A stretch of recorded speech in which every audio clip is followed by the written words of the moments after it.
After the arrival of the first load of aid from the U.S. and Colombian governments to the international Tienditas Bridge in Cucuta, Venezuela's self-proclaimed interim president Juan Guaido sent a direct message to the Venezuelan armed forces during a VOA interview. They know what is happening in Venezuela. They have friends who had left the country. They suffer what we all suffer. This is an order for the military. Allow humanitarian aid to enter. It will be a turning point for you. Not saving lives implies a crime against humanity. U.S. Ambassador to Colombia Kevin Whitaker welcomed the food supplies, emphasizing the United States had helped Venezuelans with more than $140 million. He says more help is expected. This is a down payment.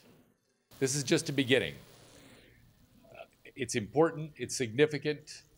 It will be distributed to Venezuelans in Venezuela. Ambassador Whitaker also thanked Colombian President Iván Duque for the transportation of this first lot of help into the Venezuelan border. On the Colombian side, our mission is to transport, store, and supervise, have all the pertinent security up to the border. At the international Simon Bolivar Bridge, thousands of Colombians and Venezuelans walk between countries every day.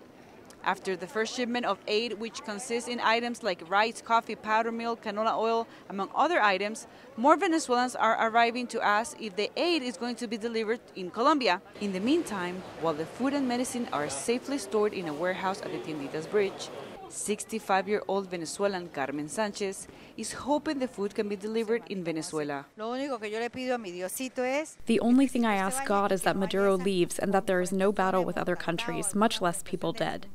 For other Venezuelans that cross the bridge every day, the only way of buying things like onions, rice, and eggs is in Colombia.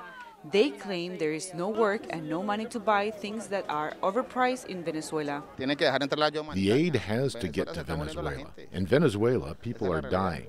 That is the reality. Venezuela's president in dispute, Nicolás Maduro, rejected the U.S. humanitarian aid and will not allow it into the country, assuring Venezuelans do not need it. Meanwhile, Guaido is expected to announce 2 other gathering centers in Latin America and is also considering implementing a humanitarian corridor to bring the aid into Venezuela. Cristina Caicedo, Smit, VOA News, Cucuta, Colombia.